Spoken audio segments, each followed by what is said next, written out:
Assalamualaikum warahmatullahi wabarakatuh. Sahabat-sahabat tercinta yang dirahmati Allah. Jumpa lagi dalam acara Kulluhum. Kuliah 10 menit dari Undang Munawar Official Channel. Mudah-mudahan bermanfaat bagi kita semua. Materi kali ini saya akan berkisah tentang Nabi Yunus alaihi salam. Kisah Nabi Yunus ini cukup menarik, terutama bagi kita para pendakwah, bagi kita para dai, para mubaligh, para kiai, para ustadz yang bergerak di bidang dakwah, mengajak umat manusia untuk beriman dan bertakwa kepada Allah Subhanahu wa taala. Yunus bin Matta, ia diutus oleh Allah untuk berdakwah kepada penduduk sebuah daerah yang bernama Ninawa. Ninawa adalah suatu tempat di negeri Mausil, di negeri Irak. Nabi Yunus alaihissalam merupakan orang asing yang datang di tengah-tengah penduduk Ninawa itu. Ia menemui mereka yang tengah berada dalam kegelapan, kebodohan, dan kekafiran. Mereka menyembah berhala dan menyekutukan Allah Subhanahu wa taala. Itulah perbuatan orang-orang atau penduduk Ninawa, dan kepada merekalah Nabi Yunus diutus oleh Allah Subhanahu wa taala untuk berdakwah agar mereka meninggalkan kebiasaan mereka menyembah berhala, agar mereka meninggalkan kebiasaan mereka percaya kepada benda-benda mati yang disembah oleh mereka, agar mereka meninggalkan apa yang selama ini mereka lakukan sebagai sebuah kebiasaan yang diwariskan oleh nenek moyang mereka, yakni menyembah berhala, menyembah patung-patung.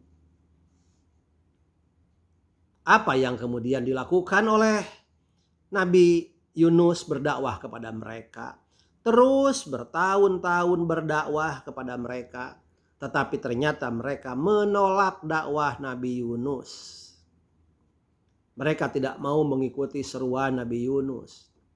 Mereka selalu punya alasan untuk membantah, untuk berpaling dari perintah Nabi Yunus, dari seruan Nabi Yunus. Tetapi Nabi Yunus terus berdakwah. Bertahun-tahun ia melakukan dakwahnya, tetapi pengikutnya yang mengikuti seruan Nabi Yunus ternyata sangat sedikit sekali, bahkan hampir tidak ada. Justru semakin hari penduduk Ninawa itu semakin memperlihatkan pembangkangannya kepada Nabi Yunus, semakin memperlihatkan kebenciannya terhadap Nabi Yunus. Bahkan Nabi Yunus tidak pantas berdakwah di daerah ini karena Nabi Yunus adalah orang asing di daerah tersebut dan sekarang membawa agama baru, yakni harus menyembah Allah, harus beriman kepada Allah. Dengan penolakan kaum Ninawa, maka Nabi Yunus mulai merasa jengkel, mulai merasa marah, mulai merasa bahwa dakwahnya selama ini tidak didengar oleh mereka, tidak terbuka hati mereka untuk menerima dakwah Nabi Yunus.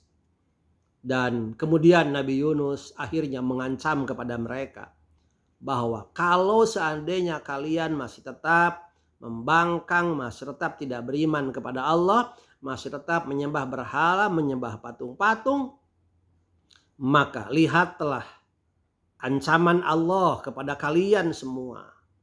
Lihatlah azab Allah kepada kalian semua yang akan menunjukkan, membuktikan kebenaran dakwah saya mengajak kalian. Dengan cara seperti itu, ternyata pembangkakan mereka semakin menjadi-jadi. Bahkan mereka menantang. Kalau kamu benar wahai Yunus, silahkan. Mau dengan azab seperti apa? Mau dengan siksaan seperti apa? Kalau kalian benar, kalau kamu benar wahai Yunus, kami siap menerima ancaman itu. Semakin marah mereka, semakin menolak mereka, semakin membangkang mereka. Akhirnya Nabi Yunus pun marah. dan kemudian menyampaikan kepada Allah, "Ya Allah, umat kami, umat Ninawa yang kami dakwahi bertahun-tahun terus menerus, tetapi mereka selalu menolaknya dan membangkangnya.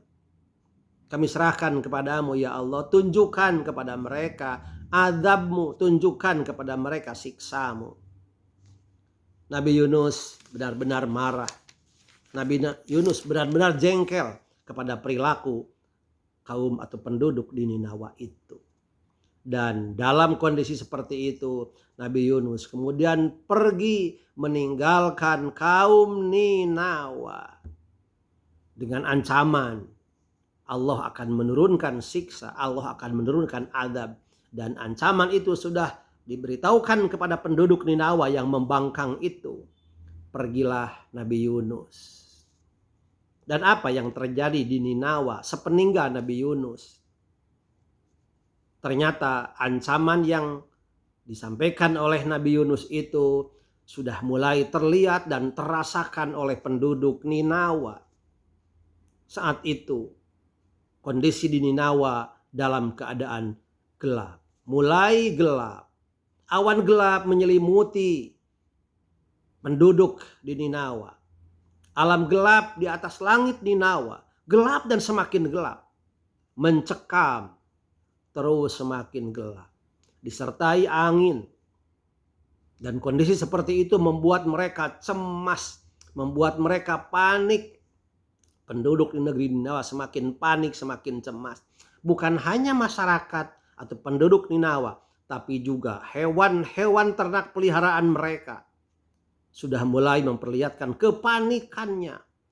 Mereka berlari-lari entah kemana tanpa tujuan karena memang dalam kondisi gelap gulita. Dalam kondisi seperti itu, mereka mulai ingat bahwa ini adalah apa yang diucapkan, dikatakan oleh Nabi Yunus sebagai sebuah ancaman bagi masyarakat Ninawa yang membangkang, yang tidak mengikuti seruan Nabi Yunus. Akhirnya kemudian mereka mengakui, paling tidak dalam hati mereka semuanya mengakui bahwa Nabi Yunus itu benar sebagai utusan Allah. Karena sekarang bukti dari ancamannya, ketika kami semua penduduk Ninawa membangkang, maka akan turun azab Allah yang menunjukkan kebenaran dan kebesaran Allah Subhanahu wa taala. Akhirnya mereka kemudian merasa bersalah. Kemudian mereka merasa berdosa dengan keingkarannya, dengan penolakannya terhadap dakwah yang dilakukan oleh Nabi Yunus. Dan kemudian karena takut dengan siksa yang mulai mengancam, dengan awan yang gelap di atas tanah Ninawa, maka semua penduduk Ninawa kemudian bertobat kepada Allah Subhanahu wa taala. Mereka pergi ke gunung-gunung, mereka pergi ke tempat-tempat tertentu untuk bertaubat bersama-sama, memohon ampun bersama-sama, dan memohon agar siksaan yang sekarang sudah benar-benar mengancam di hadapannya, yakni gelapnya tanah Ninawa, supaya tidak terjadi. Ya, tobat betul-betul. Masyarakat semuanya tobat kepada Allah Subhanahu wa taala. 100% penduduk di Ninawa, anak-anaknya, remajanya, orang tuanya, laki-laki perempuannya, semuanya bertobat kepada Allah. Semuanya kemudian beriman kepada Allah, bertakwa kepada Allah. Dan ketika mereka mulai bertobat, beriman dan bertakwa, langit di tanah Ninawa mulai cerah. Awan-awan itu mulai menghindar, mulai menghilang, semakin cerah dan benar-benar cerah. Ancaman siksa itu tidak terjadi karena mereka telah beriman kepada Allah Subhanahu wa taala. Tetapi yang kemudian menjadi pertanyaan, di manakah Nabi Yunus? Di manakah Nabi Yunus berada? Mereka merindukan Nabi Yunus, ingin bersama-sama dengan Nabi Yunus. Karena mereka penduduk Ninawa itu sudah beriman kepada Allah Subhanahu wa taala. Sebagaimana yang diungkapkan dalam Al-Qur'an surat Yunus ayat 98. A'udzubillahi minasyaitonirrajim. falaula kanat qaryatan amanat falaula kanat qaryatun amanat fanafa'aha imanuha illa qauma Yunus lamma amanu kasafna anhum adzabal hizyi fil hayatid dunya wa matta'nahum ilahin. Maka mengapa tidak ada penduduk suatu negeri pun yang beriman lalu imannya itu bermanfaat kepadanya selain kaum Yunus? Ketika mereka kaum Yunus itu beriman, kami hilangkan dari mereka azab yang menghinakan dalam kehidupan dunia dan kami beri kesenangan kepada mereka sampai waktu tertentu.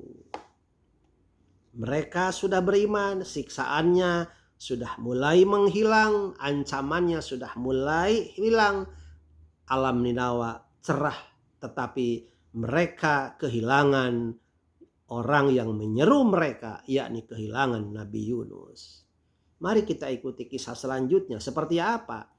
Sangat indah, seru, dan insya Allah bisa menjadi hikmah bagi kita semua. Terima kasih. Wallahul muwaffiq ila aqwamit thoriq. Wassalamualaikum warahmatullahi wabarakatuh.